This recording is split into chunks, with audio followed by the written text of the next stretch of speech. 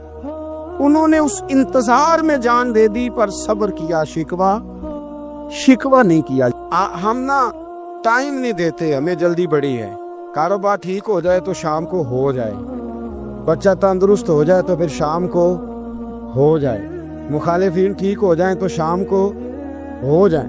ہمارے سارے کام شام سے پہلے پہلے، بلکہ جو ولی بننا چاہتا ہے وہ بھی کہتا ہے 1.25 گھنٹے میں بنا دو، لیٹ نہ کرو۔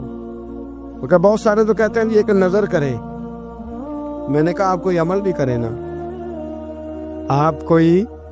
آپ تھوڑی محنت بھی کرے نا۔ کہتے ہیں ایک نظر کریں۔ ہمارے درویش کہا کرتے تھے کہ آج کل مرید کہتے ہیں نہ نماز پڑھاؤ، نہ روزہ رکھاؤ، نہ وظیفہ کراؤ، نہ کوئی اور کام کراؤ، سانو ایویں ہی بخشاؤ۔ تو بھئی اللہ نے خود 5 نمازیں فرض کی، رمضان کے روزے فرض کیے، زکوٰۃ فرض ہے۔ تو جب اللہ نے ذمہ داریاں لگائی ہیں تو پھر کون ہے جو بغیر ذمہ داریوں کے آگے جائے؟ ہم وقت نہیں دینا چاہتے۔ ہمارے اندر جو حوصلے کی کمزوری ہوتی ہے، ہمارے اندر جو وہ ایک بہت بڑا معاملہ ہوتا ہے کہ کسی بھی طریقے سے یہ معاملہ ختم ہو، کسی بھی طریقے سے شفا ہو، جلد از جلد ہم اس بات سے نکلیں، تو یہ بات ہماری درست نہیں ہے۔ ہمیں وقت دینا چاہیے۔ حضرت سیدنا عاصم بن ثابت بن قیس، بخاری میں بھی موجود ہے اور بھی بہت ساری کتب میں یہ روایت موجود ہے۔ حضرت عاصم بن ثابت بن قیس رضی اللہ تعالیٰ عنہ، آپ نے نا جنگ احد میں بڑی دلیری کے ساتھ آپ لڑے تھے۔ 2 لوگوں کو آپ نے قتل کیا تھا، مصافے اور حارث کو۔ ان کی والدہ سلافہ بنت سعد، سلافہ بنت سعد بڑی مالدار عورت تھی، بڑی تیز تھی۔ اس نے قسم کھائی تھی کہ میرے 2 بیٹے چونکہ حضرت عاصم بن ثابت نے قتل کر دیے، اس نے قسم کھائی تھی کہ میں نا معاذ اللہ انہیں قتل کراؤں گی اور ان کی گردن اترواؤں گی اور ان کی کھوپڑی میں شراب بھر کے پیوں گی۔ جملے بولنے والے کئی دفعہ بڑا ہی بول جاتے ہیں۔ حضرت عاصم بن ثابت بن قیس رضی اللہ تعالیٰ، سلافہ بن سعد کہنے لگی کہ میرے بیٹے چونکہ انہوں نے قتل کیے تو 100 اونٹ دوں گی جو انہیں شہید کرے گا، اور پھر میں معاذ اللہ ان کی گردن اتروا کے کھوپڑی کے اندر شراب بھر کے پیوں گی۔ حضرت عاصم بن ثابت بڑے بہادر تھے، قابو نہ آ سکے۔ کافروں نے ایک چال چلی کہ مدینے سے کچھ مبلغ مانگے تبلیغ کرنے کے لیے، بطور مبلغ کو مانگا، لیکن رستے میں بددیانتی کی، جھوٹ بولا، ظلم کیا، انہیں گرفتار کیا، اور گرفتار کر کے معاذ اللہ تعالیٰ انہیں بیچنا چاہا۔ حضرت عاصم بن ثابت کہنے لگے میں میدان کا آدمی ہوں، میں قید ہونے سے لڑائی کرنے کو بہتر سمجھتا ہوں، میں کفار کا قیدی ہونے سے شہید ہونے کو فضیلت دوں گا۔ تلوار نکال لی، نیزے نکال لیے، لڑنے لگے۔ اب اکیلا آدمی اور سامنے درجنوں بیسیوں لڑنے والے، سب کا رخ جب انہی کی طرف ہوا، حضرت عاصم بن ثابت بن قیس رضی اللہ تعالیٰ عنہ سمجھنے لگے اب شہید ہو جاؤں گا، تو آپ نے ایک دعا مانگی، کہنے لگے اے اللہ میرے بدن کی حفاظت کرنا، اے اللہ میرے وجود کی حفاظت کرنا، گویا میری لاش کی یہ بے حرمتی نہ کرے، اللہ حفاظت کرنا۔ شہید کر دیے گئے۔ جیسے ہی آپ شہید ہوئے تو اب وہاں تو منت یہ تھی نا معاذ اللہ کے گلا کاٹیں گے اور معاذ اللہ کھوپڑی میں شراب پیئیں گے۔ انہوں نے دعا کر دی، یا اللہ حفاظت کرنا۔ آپ سب بھی دعا کریں، یا اللہ ہماری حفاظت فرما، اے اللہ دنیا میں بھی حفاظت فرما، قبر میں بھی حفاظت فرما، حاسدوں سے، شریروں سے، مفسدوں سے، اے اللہ حفاظت کرنا۔ یہ دعا فرمائی۔ جب آپ شہید کر دیے گئے نا، لاش مبارک قریب تھی، تو کافر گردن کاٹنے کے لیے آگے بڑھے تو سینکڑوں کی تعداد میں شہد کی مکھیاں آ گئی، انہوں نے گھیرا ڈال لیا سارے وجود کو۔ اب کتنی کو مکھیاں اڑائیں، ایک کو اڑاتے ہیں 10 اور آ جاتی ہیں، 2 کو اڑاتے ہیں 10 اور ان کا خیال تھا شاید وجود کاٹنے آئی ہیں، وہ چلے گئے، کہنے لگے شام کو جب مکھیاں چلی جائیں گی تو دوبارہ آئیں گے، لیکن جب مکھیاں اڑی تو انہوں نے وجود کو چھوا بھی نہیں تھا، انہوں نے وجود کی حفاظت کی، دعا مانگی تھی، اے اللہ ان سے میری حفاظت فرما، مجھے ثابت قدم رکھ۔ مکھیوں نے وجود کو چھوا بھی نہیں، اور جب رات ہوئی تو نہ بادل تھے، نہ پانی تھا، نہ ہوا تھی، لیکن اللہ نے پانی بھیجا، بارش آئی، حضرت عاصم بن ثابت کی لاش کو بہا کے لے گئی، وجود بہا کے لے گئی، سویرے ڈھونڈتے رہے پر ان کا وجود کسی کو ملا، بعد مرن دے مکھڑا میرا ہو جاوے جے تازہ، پھر سمجھ لینا محبوب میرے نے آن پڑے ہے جنازہ، پھر سمجھ لینا محبوب میرے نے آن پڑے ہے۔ اور ایک شعر پڑھنا دوں چراغے گولڑا کا، کئی دفعہ پڑھتا ہوں، آج پھر نہ کہہ دوں، کہنے لگے بے قدرہ کو قدر نہ جاتی، کیتی خوب تسلی ہوں، دنیا دار پجاری زردے کتیاں دے گل ٹلی ہوں، بک بک روشن اکھیاں تکیو ویک حویلی کلی ہوں، کوچ نصیر آسان جدو کیتی پہ جانی ترتلی ہوں۔ تو یاد رکھ میرے بھائی، جب آپ ثابت قدم، حضرت خباب رضی اللہ تعالی عنہ، بخاری میں ذکر ہے، کتب حدیث میں، کتب سیرت میں ذکر، حضرت خباب رضی اللہ تعالی عنہ نے اس وقت کلمہ پڑھا جب ابھی 5 لوگ کلمہ پڑھتے تھے، کل بندے السابقون الاولون۔ آپ فرماتے جس عورت کا میں غلام تھا نا، ام انمار اس کا نام تھا، وہ مجھے بڑی سخت سزائیں دیتی تھی، آپ لوہار کا کام کرتے تھے، سلاخیں، آپ کو پتہ ہے لوہار سلاخ رکھتا ہے پہلے آگ میں بھٹی میں، پھر وہ جب پوری طرح تپتی ہے پھر کچھ بنتا ہے، لوہار کا کام کرتے تھے۔ آپ فرماتے ام انمار میرے ساتھ یہ کرتی کہ مجھے سخت اذیت دیتی، کلمہ چھوڑنے پر مجبور کرتی۔ ایک دفعہ تو ایسے ہوا کہ اس نے کافروں کی ڈیوٹی لگائی، میں گلی سے گزر رہا تھا، مجھے نہیں پتا تو ان کی پہلے سے تیاری، انہوں نے کوئلے جلا کے رکھے ہوئے تھے، مجھے پکڑا، میرا کرتا زبردستی اتارا، کوئلوں پہ لٹا دیا اور میرے وجود پر وزنی پتھر رکھ دیے، فرماتے ہیں میری چربی پگھلی تو کوئلے بجھے۔ یہ شہادت گاہ الفت میں قدم رکھنا، لوگ آسان سمجھتے ہیں مسلمان ہونا، زخم پہ زخم کھا کے جی، خون نے جگر کے گھونٹ پی، آہ نہ کر لبوں کو سی، یہ عشق ہے کوئی دل لگی نہیں، اس میں بڑی برداشت کرنی پڑتی ہے۔ آپ فرماتے ہیں کہ حضور علیہ السلام نہ خانہ کعبہ کی دیوار کے ساتھ ایک لگائے بیٹھے تھے، میں ایک دن حاضر، مجھے بڑی تکلیف دیتے تھے، کہتے ہیں جب میں کام کر رہا ہوتا تھا تو میری مالکن آتی تو وہ نکال کے نا سلاخ تو میرے سر پہ رکھ دیتی، میرا سارا وجود زخمی تھا، حضور خانہ کعبہ کی دیوار سے ٹیک لگائے بیٹھے تھے، میں حاضر ہوا تو محبوب کریم بھی اٹھے، تو حضور علیہ السلام سے میں نے عرض کی حضور دیکھیں مجھے کتنی تکلیف دی جاتی، تو ابھی فرمانے لگے بس اتنی، فرمایا تم سے پہلے لوگوں کے سروں پر آرے رکھ کے 2 حصوں میں چیر دیا جاتا تھا، لوہے کی کنگھیوں سے ان کے وجود ادھیڑ دیے جاتے تھے، پر وہ سی نہیں کرتے تھے، اف نہیں کرتے تھے، میں خبردار بس اتنی۔ اور پھر میرے حضور نے ہاتھ اٹھائے، کہا اے اللہ خباب کی مدد فرما، اے اللہ خباب کی، اتنے لفظ ادا کی۔ حضرت خباب کہتے ہیں پھر میں نے وقت کو وقت دیا، پھر میں نے حالات کو وقت دیا، پھر میں نے اپنے محبوب کی دعا کو قبول ہوتے دیکھا۔ فرماتے وہ میری مالکن کہ مجھے تکلیف دیتی تھی، اذیت دیتی تھی، پر اس کا حال یہ تھا کہ اس کے سر میں درد اٹھا، اور جس طرح کتا چیختا ہے جب اسے مارا جاتا ہے تو وہ چلاتا ہے، اس طرح وہ آوازیں نکالتی۔ پھر وہ بہت بڑے طبیب کے پاس گئی تو اسے کسی نے کہا کہ لوہے کی سلاخوں سے اپنے سر کو دگوایا کر، داغ دیا کر، اسے جلایا کر جگہ جگہ سے، تاکہ تیرے اندر کا درد ختم ہو۔ تو آپ فرماتے ہیں پھر لوگوں میں نے صبر اور استقامت کا رزلٹ دیکھا کہ وہ جو مجھے بطور سزا میرے سر پہ سلاخیں رکھتی تھی، پھر وہ بطور دوائی منگانے لگی، میں سلاخ گرم کر کے لاتا اس کے سر پہ رکھتا، فرماتے ہیں پھر اسے سکون ہوتا، پھر وہ تڑپتی، اور چونکہ مجھے تو وقت یاد تھا نا، کہتے ہیں لیکن میں مصطفیٰ کریم کا کلمہ پڑھتا تھا، میں نے کبھی دوبارہ پلٹ کر اسے یہ بات یاد نہ کرائی۔ آپ وقت دیں، ماحول کو ٹائم دیں، آپ دیکھیں، ہاں یہ ضرور دیکھ لیں کہ آپ کے ضمیر کے اندر کوئی ایسی بات تو نہیں، کوئی ایسا معاملہ تو نہیں کہ جہاں آپ غلط ہیں؟ حضرت ام سلمہ رضی اللہ تعالیٰ عنہ، شوہر کا نام ہے ابو سلمہ، بیٹے کا نام ہے سلمہ، کہتی ہیں میں، میرا شوہر، میرا بیٹا، تینوں، چھوٹا بیٹا میرا، ہم نکلے مکہ مکرمہ سے مدینہ طیبہ جانے کے لیے۔ ایک کی بیٹا ہے، خاندان جمع ہے، شوہر کی گود میں بیٹا، اونٹ کے پیچھے میں۔ فرماتی ہیں مدینے کی سرحد آ گئی تو میرے میکے والے آ گئے، کہنے لگے ابو سلمہ نہیں لے جانے دیں گے مدینے اپنی بیٹی کو۔ میں نے کہا میں مسلمان ہوں، میں تو اپنے شوہر کے ساتھ مدینے جاؤں گی۔ انہوں نے کہا نہیں جا سکتے، تو نے جانا ہے تو جا، ہماری بیٹی نہیں جائے گی۔ زبردستی مجھ سے انہوں نے مجھے میرے شوہر سے الگ کیا۔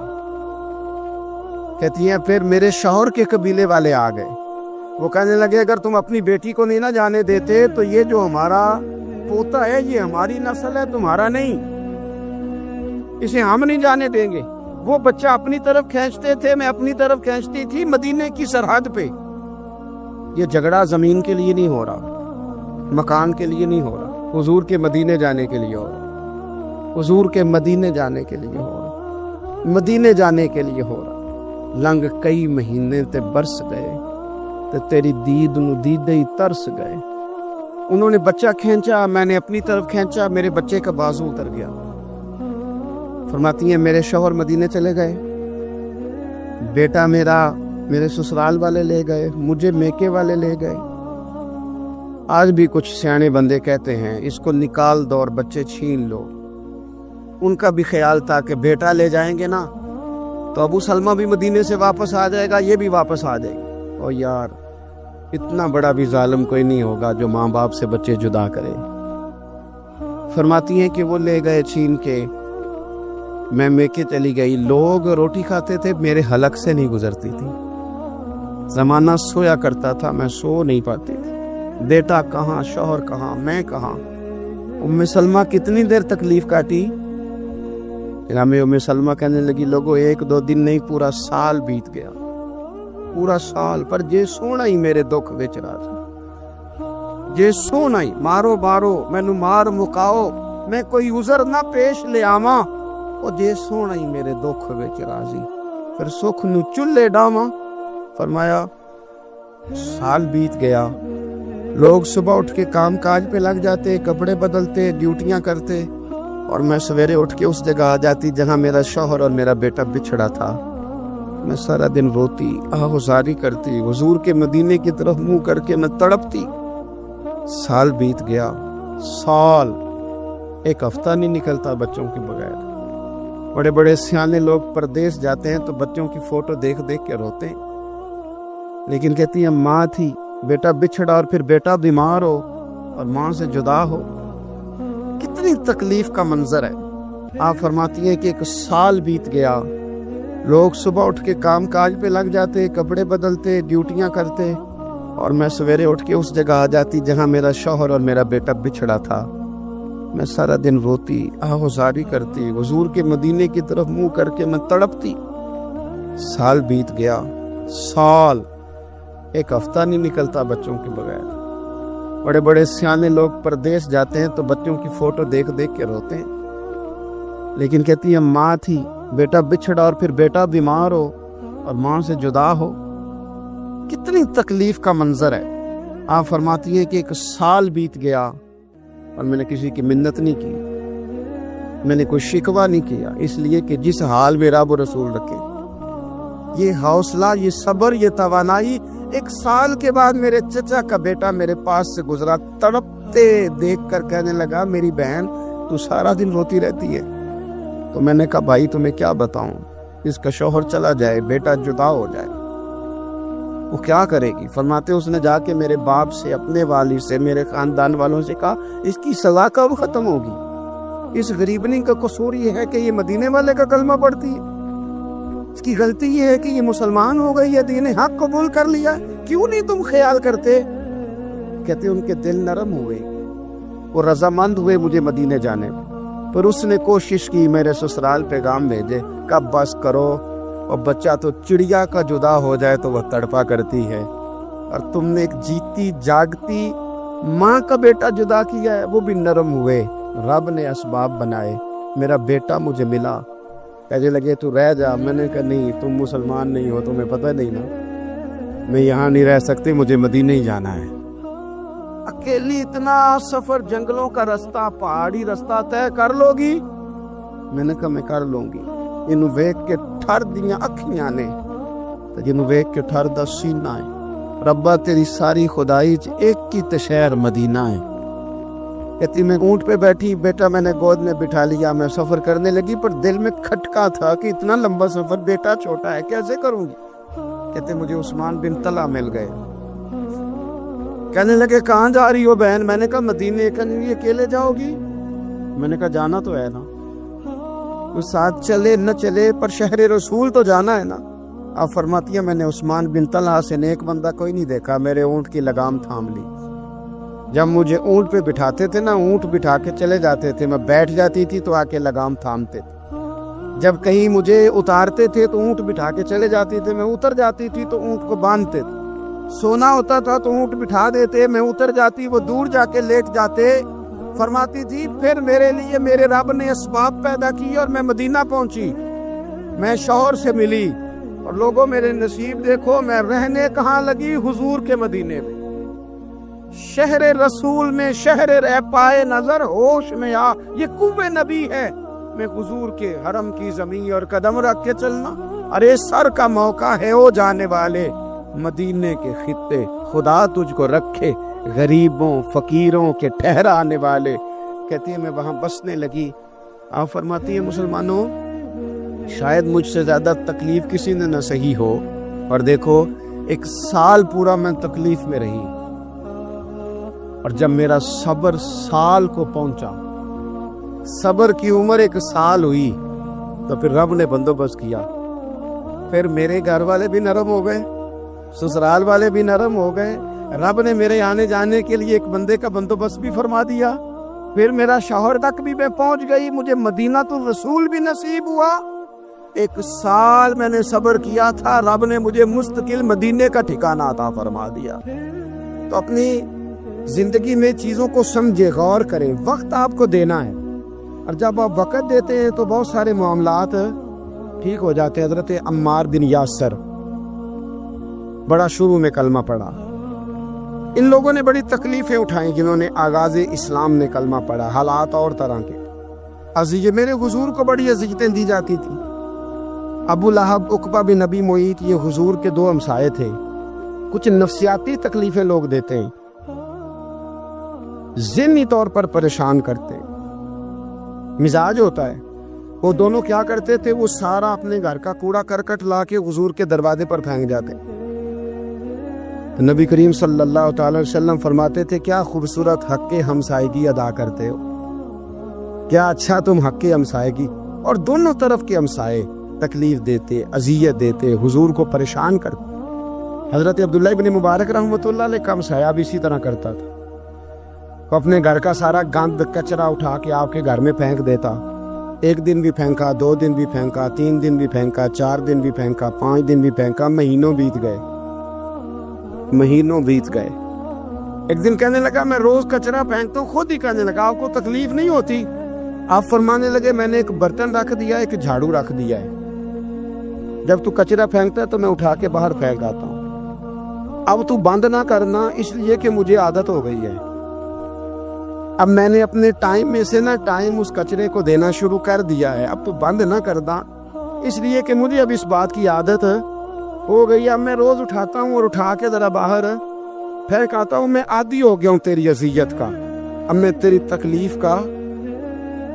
آپ میں سے بہت سارے لوگ شہروں کے رہنے والے ہیں، ہمارے دیہاتوں میں یہ ہوتا تھا کہ کسی بوڑھے بابے کو نا بچے چھیڑتے تھے، کبھی کبھی غلط کرتے تھے، ایسا کرنا نہیں چاہیے، لیکن بزرگ کو چھیڑتے تھے، تنگ کرتے تھے، کبھی وہ بچے نہ چھیڑتے تھے تو بزرگ خود کہتے تھے کہاں مر گئے آج سارے، اصل میں وہ پیار ہوتا تھا، وہ پیار لگ جاتا تھا، بتاتے نہیں تھے، لیکن علاقے کے بچوں کے ساتھ نا وہ غصہ ہوتا تھا، وہ چھیڑتے تھے، لیکن کئی دفعہ کوئی بندہ دشمنی کرتا ہے تو بندے کو اللہ کے قریب کر دیتا ہے، سجدے کا ذوق بڑھ جاتا ہے، عبادت کا مزاج بڑھ جاتا ہے، انسان کی طبیعت کے اندر خاص قرب آتا ہے۔ حضرت عمار بن یاسر رضی اللہ تعالیٰ عنہ فرماتے ہیں کہ بڑی تکلیف دیتے۔ حضرت عمار بن یاسر رضی اللہ تعالیٰ عنہ کی جو والدہ ہیں وہ اسلام کی پہلی شہیدہ ہیں، حضرت سمیہ ان کا نام تھا، اسلام کی پہلی شہیدہ۔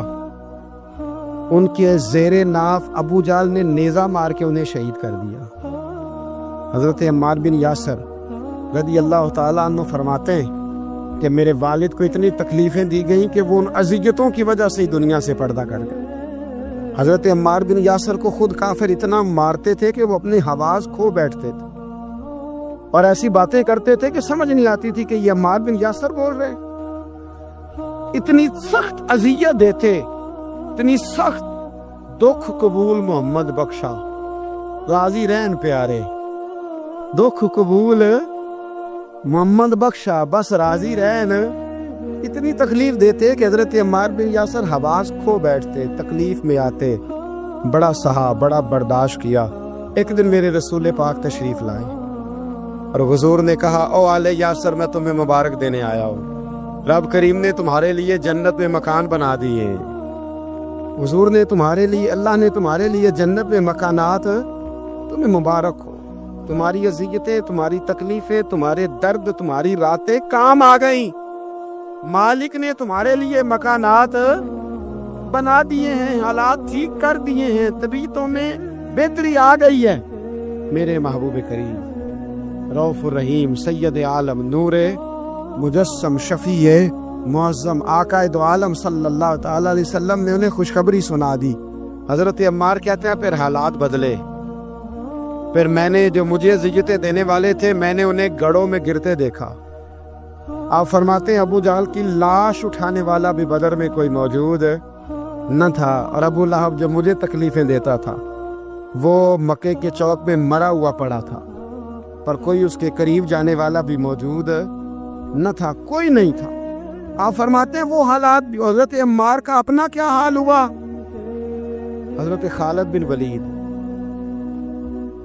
رضی اللہ تعالیٰ عنہ بڑے بہادر ہیں۔ حضور نے فرمایا یہ اللہ کی تلوار ہے، یہ اللہ کی، بڑے بہادر تھے، بڑے شیر دل تھے۔ فرماتے ہیں کبھی معذرت نہیں کرنی پڑی، کبھی جھکنا نہیں پڑا، کبھی کسی کی منت نہیں کی۔ اللہ نے طاقت اتنی عطا فرمائی تھی، ہمت، حوصلہ، صبر، استقامت اتنا دیا، کبھی کسی جگہ پشت نہیں لگی۔ لیکن فرماتے ہیں کسی وجہ سے نا ایک دن میرا عمار بن یاسر کے ساتھ کسی بات پہ اختلاف رائے ہو گیا، جھگڑا ہو گیا۔ توجہ ہے میری بات پر؟ فرماتے ہیں جھگڑا ہو گیا۔ ہمارا پتہ حال کیا ہے؟ ہمارا یہ حال ہوتا ہے کہ ہمارا جھگڑا ہو جائے تو خیر ہے، لیکن اگر پڑوسی کے بچے لڑ پڑے تو ہم کہتے ہیں اس کی روزی پاک نہیں، اس کی تربیت ٹھیک نہیں۔ ہمارا بھائیوں سے رٹا ہو جائے تو معاملہ اور ہے، کسی کا ہو جائے تو معاملہ اور ہے۔ میں بیمار ہو جاؤں تو آزمائش ہے، اور سامنے والا بیمار ہو جائے تو سزا ہے۔ پھر کیا ہے؟ بلکہ پنجابی کہنے نے کیتیاں نو پھڑیا ہے، یہی کہہ دیتے۔ اور میں بیمار ہو جاؤں تو آزمائش آگے جی اللہ کی طرف سے۔ ایسا نہ کرے۔ ہمارا فتویٰ اپنے حق میں اور ہوتا ہے، سامنے والے کے معاملے میں اور ہوتا ہے۔ حضرت عمار بن یاسر کی بات کر رہا تھا، جناب عمار بن یاسر رضی اللہ تعالی عنہ۔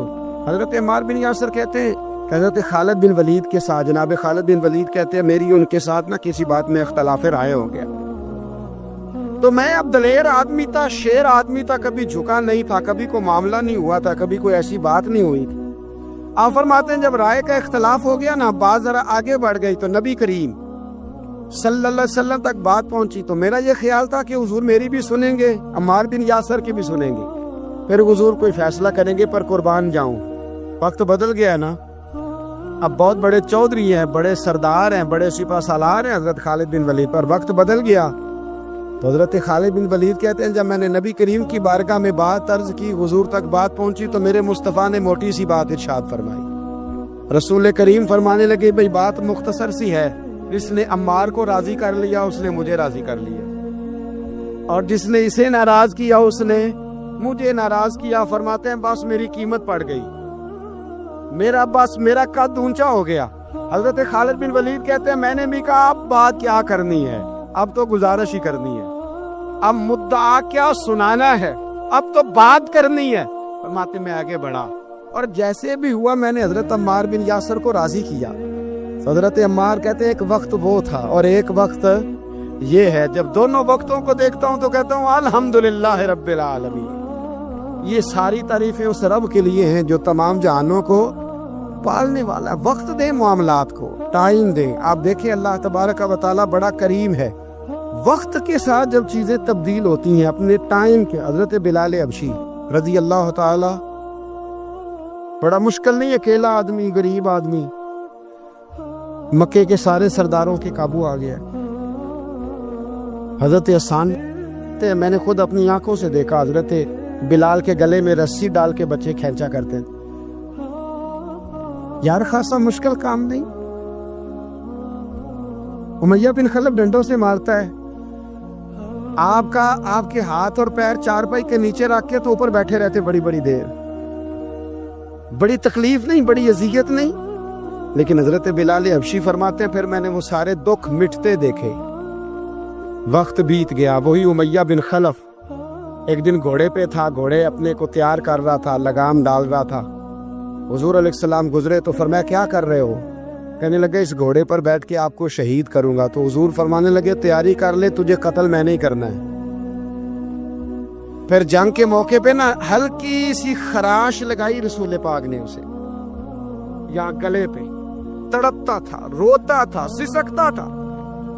لوگ کہتے تھے امیہ کیا ہو گیا، اتنا سیانہ بندہ یہ کیا کرتا ہے؟ تو کہنے لگا تمہیں پتہ نہیں مجھے تکلیف کتنی ہے، ضرب تو چھوٹی ہے پر تمہیں پتہ نہیں لگائی کس نے ہے تو چھوٹی پر تمہیں خبر نہیں کہ لگائی کس نے ہے، کس نے یہ ضرب لگا دی ہے۔ پھر تڑپ کر سسک کر مرا۔ حالات بدل جاتے ہیں، حالات میں تبدیلیاں آ جاتی ہیں۔ اگر بیماری آ گئی، کوئی پریشانی آ گئی، کہیں کوئی اپنا دنیا سے چلا گیا تو یہ ذاتی تکلیف ہے، اس پر بھی صبر کرنا۔ اور اگر اپنوں نے، بیگانوں نے کوئی تکلیف پہنچا دی، کوئی اذیت دے دی، وہ اذیت کئی صورتوں میں ہو سکتی ہے۔ تانا بھی ایک اذیت ہے، طنز بھی ایک اذیت ہے، کسی شخص کا کسی شخص کے بارے میں غلط کلمہ کہنا بھی ایک اذیت ہے، اور مقابلے میں کھڑے ہو جانا، لڑائی کرنا، یہ بھی ایک اذیت ہے۔ اس پر بھی صبر کرو، ورابطوا، اور اس طرح کرو کہ کمر بستہ رہو، جد و جہد کرتے رہو، واتقوا اللہ، اللہ سے ڈرو، لعلکم تفلحون، تاکہ تم کامیاب ہو جاؤ۔ صبر جب آپ کرتے ہیں نا، اور صبر کا ارادہ کرتے ہیں، تو اللہ تعالیٰ صبر کی توفیق بھی عطا فرماتا ہے۔ ہم نے یہ دیکھا ہے کہ ہمارے پاس نعمتوں کی کمی نہیں، ہمارے فریزر خوراک سے بھرے ہوئے، ہمارے دسترخوانوں پہ انواع و اقسام کی چیزیں چنی ہوئی ہیں، ہماری الماریوں میں کئی ہمارے لباس تیار شدہ لٹکے ہوئے، ہماری جیبوں میں ہماری ضرورت کا سرمایہ اللہ نے ہمیں دے دیا۔ لیکن اس کے باوجود جو لوگ ایک دوسرے سے پیار نہیں کر پا رہے، جو ایک دوسرے کے قریب نہیں جا پا رہے، اس کی وجہ یہ ہے کہ صبر نہیں رہا، حوصلہ نہیں رہا، کسی چیز کو برداشت کرنا ہمارے مزاج کا حصہ ہی نہیں رہا۔ میرے رسول کریم صلی اللہ تعالی علیہ وآلہ وسلم ہجرت سے چند دن پہلے نا خانہ کعبہ کو اندر سے دیکھنے کا دل کیا میرے نبی پاک کا، کیا مجھے مکہ چھوڑ کے مدینہ طیبہ جانا ہے تو میں ذرا کعبہ معظمہ کے اندر سے زیارت کر لوں۔ عثمان بن طلحہ ایک شخص تھا جو کلید بردار تھا، جس کے پاس خانہ کعبہ کی چابی ہوتی تھی۔ حضور صلی اللہ تعالی علیہ وسلم نے اس سے کہا کہ بھائی چابی ذرا دے دو، میں خانہ کعبہ کے اندر سے زیارت کرنا چاہتا ہوں۔ کہنے لگا کوئی اور ہوتا تو میں دے دیتا، آپ کو نہیں دوں گا۔ معاذ اللہ ثم معاذ اللہ۔ میرے رسول پاک کی بات نہ ستارے بھی مانتے ہیں، چاند بھی مانتا ہے، سورج بھی مانتا ہے۔ حضور اگر سورج کو کہنا واپس آ، حضرت علی نے نماز پڑھنی ہے تو وہ آ جاتا ہے، اور اگر حضور فرما دیں چاند کو 2 ٹکڑے ہو جا تو وہ 2 ٹکڑے ہو جاتا ہے۔ سورج بھی بات مانتا ہے، چاند بھی بات مانتا ہے۔ یہ سارے میرے رسول کریم علیہ السلام کے غلام ہیں، جہاں جہاں تک رب کریم کی خدائی ہے وہاں میرے حبیب کی مصطفائی ہے۔ حضور وہیں چاہتے نا، وہیں چاہتے۔ تو حضرت عمر اگر حکم دے تو زمین تیل واپس کرتی ہے، تو حضور حکم دیتے تو وہ کافر اندر دھنسا لیتی زمین، سارا کام اسی وقت ہو جاتا۔ لیکن حضور نے کیا فرمایا؟ جب عثمان بن طلحہ نے کہا نا کہ آپ کو چابی نہیں ملے گی، اللہ کے رسول نے فرمایا عثمان ایک وقت آئے گا جب یہ چابی تجھ سے میں لوں گا، اور جس کو میرا دل کرے گا میں اسے دوں گا۔ ایک وقت آئے گا کہ یہ میں تجھ سے لوں گا، اور پھر جس کو میرا دل چاہے گا میں اس کو وہ چابی دوں گا۔ میرے نبی کریم رؤوف رحیم سید عالم صلی اللہ علیہ وسلم نے وقت دیا۔ کتنا وقت لگا؟ 2 دن، 4 دن، 5 دن، 10 سال لگ گئے۔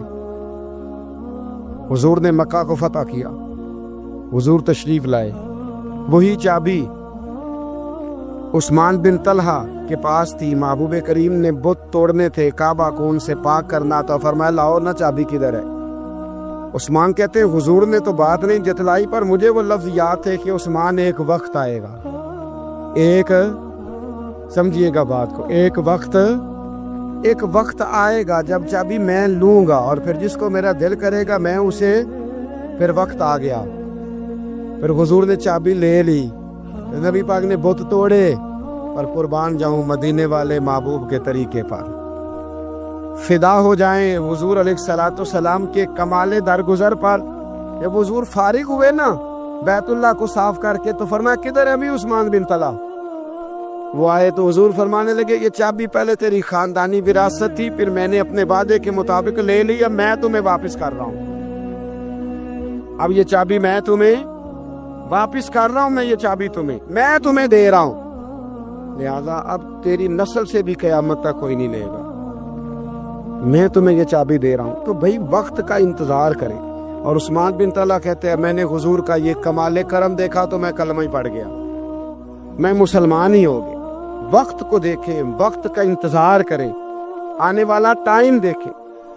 دعا کرتا ہوں اللہ کے حضور اللہ ہمیں سمجھنے کی توفیق عطا فرمائے۔ آخر دعوانا الحمدللہ رب العالمین۔